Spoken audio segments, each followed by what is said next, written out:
Hello dear students, welcome back. आज आपण class 10 geometry मधील सिलिंग ह्या चॅप्टर चा इम्पॉर्टंट थेरम घेणार आहोत, कॉन्व्हर्स ऑफ बीपीटी. या थेरमचं प्रूफ आपल्याला टेक्स्टबुक मध्ये दिलेला नाहीये. बघा, आधी आपण समजून घेऊ की थेरम काय आहे, काय प्रूफ करायचं आहे. बघा, if a line divide two side of a triangle, जर कोणती एक लाईन आहे ती ट्रायंगलच्या दोन साइडला सेम रेशो मध्ये डिवाइड करत असेल, then the line is parallel to the third side. म्हणजे ही लाईन जी आहे ही पॅरलल टू असते थर्ड साइडला. हे आपल्याला प्रूफ करायचं आहे. म्हणजे गिवन काय दिलंय बघा, AD upon DB is equal to A upon EC. हे आपल्याला गिवन दिलेलं आहे आणि प्रूफ करायचं आपल्याला D is parallel to the BC. Same ह्याचा उलटा कोण होता, बीपीटी. बीपीटी मध्ये काय दिलं होतं, लाईन पॅरलल आहेत हे दिलं होतं आणि रिमेनिंग टू साइड जे आहेत ती लाईन काय करते, टू सेम रेशो मध्ये डिवाइड करते. हे आपल्याला प्रूफ करायचं होतं. ठीक आहे. आता बघा, हे प्रूफ करण्यासाठी आपल्याला काही कन्स्ट्रक्शन करावे लागेल. कन्स्ट्रक्शन मध्ये बघा काय करूया आपण, एक लाईन ड्रॉ करूया जी पॉइंट डी मधून जाते आणि parallel to the third side म्हणजे पॅरलल टू द बीसी आहे, असं आपण एक कन्स्ट्रक्शन करूया. ओके.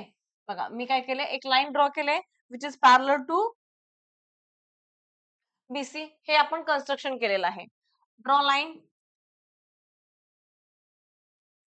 डी डॅश, जो पॅरलल टू आहे कोणाला, साइड बीसी ला पॅरलल आहे, असं आपण लाईन एक ड्रॉ केली. आता प्रूफ बघा, प्रूफ मध्ये आपण काय घेणार आहे, आपल्याला काय दिलेलं आहे, D dash which is parallel to the BC आहे, म्हणजेच दोन साइडला सेम रेशो मध्ये डिवाइड करत असणार आहे पीपीटी नुसार. म्हणजेच आता आपण काय करूया, D dash which is in triangle ABC, B dash जो आहे, line D dash which is parallel to side BC आहे, म्हणजे काय असणार आहे, एडी अपॉन टीबी, बरोबर, according to the BPT. By BPT, basis reciprocity theorem काय सांगतो, जर लाईन पॅरलल असेल तर काय करते, दोन रिमेनिंगच्या टू साइड्स आहेत त्याला सेम रेशो मध्ये डिवाइड करते. म्हणून AD upon DB is equal to AE dash upon E dash C झाला. ओके, हे झालं आपलं इक्वेशन नंबर 1. आता थोडस ना इथे करते.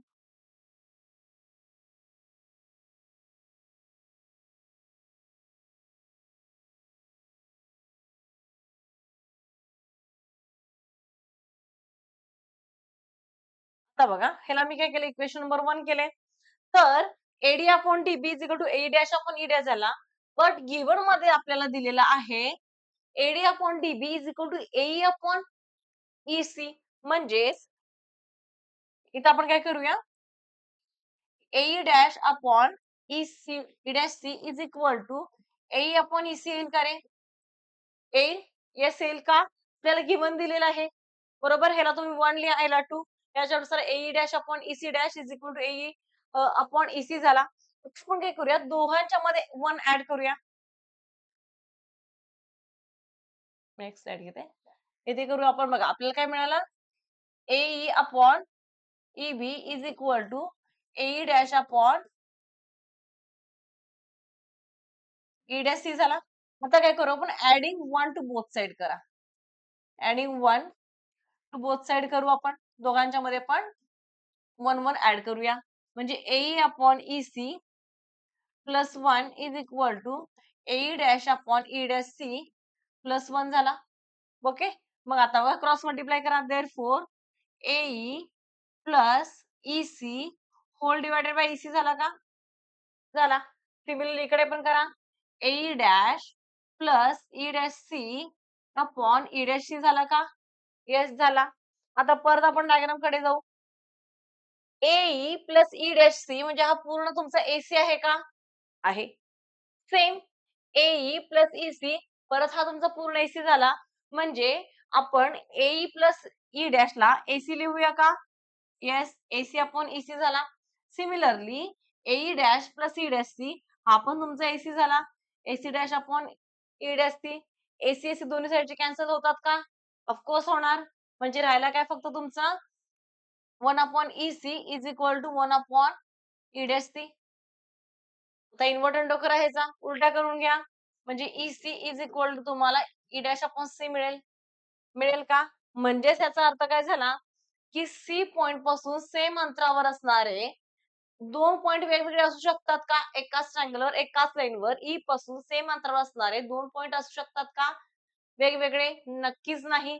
म्हणजे ई डॅश आणि ई-सी हे दोन्ही वेगवेगळे पॉइंट नसून ते एकच पॉइंट आहेत. सी पासून ई आणि ई डॅश हे दोन्ही वेगवेगळे पॉइंट नसून ते एकच पॉइंट आहेत. म्हणजे आपण जे कन्स्ट्रक्शन केलं होतं D dash parallel to the BC हे रॉंग आहे. ऍक्च्युअल मध्ये डीई हाच पॅरलल टू द बीसी आहे. कारण डीई डॅश ही कोणती वेगळी लाईन नसून ती एकच लाईन आहे डीई. ई डॅश हा कोणता वेगळा पॉइंट नसून तो ऑन द पॉइंट ईच आहे. म्हणजे ई डॅश आणि ई हे दोन्ही वेगवेगळे पॉइंट नसून ते पॉइंट एकच आहेत. याचा अर्थ काय झाला? E C and E dash C जो आहे त्याला काय म्हणू आपण? आर कोइन्साइड पॉइंट्स आहेत ते. म्हणजेच आपलं थेरम काय होता? प्रूफ काय करायचं होतं आपल्याला? D is parallel to BC आणि ऑलरेडी आपण काय घेतलं होतं इथे?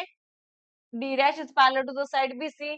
आता डी डॅश हा काही वेगळी लाईन नसून ती लाईन एकच आहे. म्हणजेच इथे आपण काय करणार? Therefore DE is parallel to the side BC. समजलं? अशा पद्धतीने आपल्याला हे प्रूफ करायचं आहे. आय होप की तुम्हाला हा थेरम खूप चांगल्या पद्धतीने समजला असेल आणि ह्या थेरमचा उपयोग आपल्याला बरेच प्रश्न सॉल्व्ह करण्यासाठी होतो. जर व्हिडिओ तुम्हाला आवडला असेल तर नक्कीच आपल्या मित्रांसोबत शेअर करा आणि व्हिडिओला लाईक करायला नका विसरू.